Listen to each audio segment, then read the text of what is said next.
చంద్రబాబు నాయుడు గారు ఒక event manager అనడానికి ఎన్నో ఉదాహరణలు ఉన్నాయి. ఎందుకంటే చంద్రబాబు నాయుడు గారు ఈ 2 సంవత్సరాల్లో ప్రధానమంత్రి నరేంద్ర మోడీ గారు మన రాష్ట్రానికి 4 సార్లు ఏమో వచ్చుంటాడు మహా అయితే. ఈ 4 సార్లు చంద్రబాబు నాయుడు గారు ఒక ఈవెంట్ మేనేజర్ మాదిరి ముఖ్యమంత్రి స్థాయిలో ఉన్న వ్యక్తి కూడా అయ్యెట్టుండాలి ఇయ్యెట్టుండాలి అని చెప్పి సమీక్ష సమావేశాలు పెట్టి పూర్తిగా అసలు ఏనే సిస్టమ్ ముందు కూర్చొని ఇంకా మిగిలిన వాళ్ళందరూ పనులన్నీ ఆపేసి మొత్తం దీని మీద కేంద్రీకరించి పరిపాలన మొత్తం స్తంభింపజేసి మొత్తాన్ని అటువైపే మళ్లించి పనులు మొత్తం దానివైపే తిప్పుతూ ఉంటారు.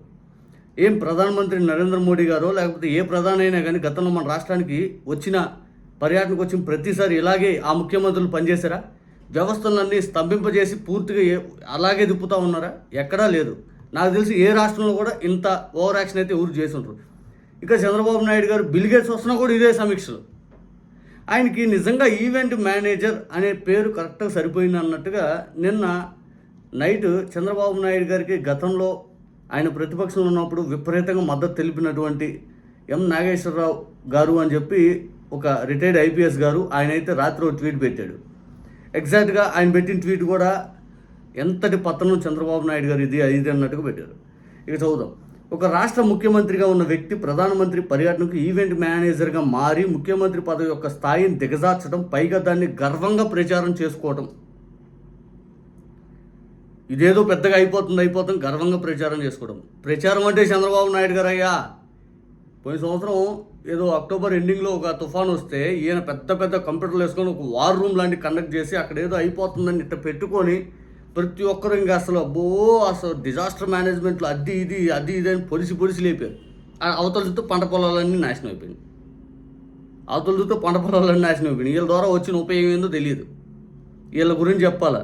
ఇంక వీళ్ళ మీడియానేమో బాబు గారు అక్కడ కూర్చుని లేకి తుఫాను పరిగెత్తి ఇంకా వెళ్ళిపోయిన సముద్రం కూడా అమ్మో అక్కడ చంద్రబాబు నాయుడు గారు ఉన్నారని. ఇంకొక ఆయన ఏమో చంద్రబాబు నాయుడు గారు ఆ తుఫాన్ని పట్టుకొని ఈడ్చి తన్నారు, అందుకే వెళ్ళిపోయిందని ఇంకొక ఆయన. అసలు ఈవెంట్ మేనేజర్లు ఏందో ఈ వ్యవహారం ఏందో అని అసలు బిత్తరపోతున్నారు జనాలందరూ.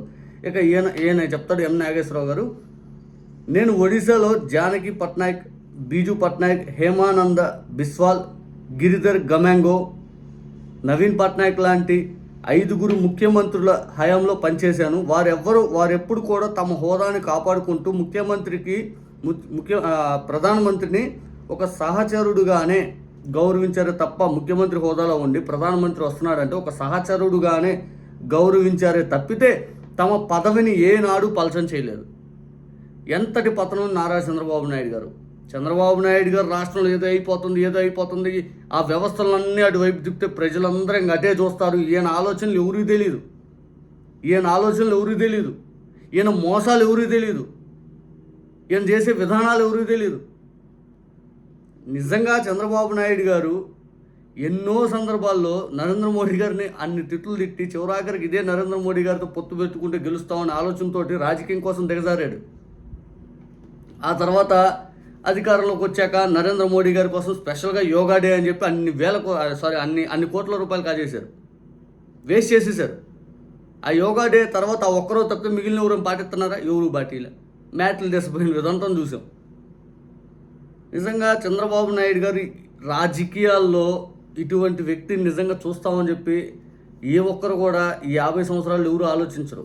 మా వయసు వాళ్ళకు కూడా భవిష్యత్తులో పలానా చంద్రబాబు నాయుడు గారు ఉండేవారు, ఆయన ఈవెంట్ మేనేజర్ మాదిరిగా కెమెరాలు లేకపోతే వీటి ముందు పబ్లిసిటీ చేసుకుంటారు తప్పితే రియల్గా ఇది చేస్తారని చెప్పుకోవడానికి ఏది లేకుండా చేస్తూ ఉన్నారు. భోగాపురం ప్రారంభ వేళ చంద్రబాబు నాయుడు గారు ఇటువంటి పబ్లిసిటీ స్టంట్లు ఏదో అయిపోతుంది, అద్భుతం పైనుంచి భూమి ఆకాశం కలిసిపోతుందని స్టంట్లు చేయొద్దు. భోగాపురం మీ క్రెడిట్ కాదు, అది జగన్ గారి క్రెడిట్. జగన్ గారు చేసిన కష్టం.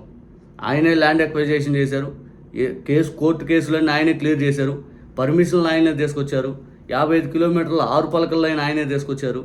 మీరేం చేశారే అంటే శూన్యం. కానీ ప్రచారం మాత్రం విచ్చలవిడిగా ఉంటుంది మీది.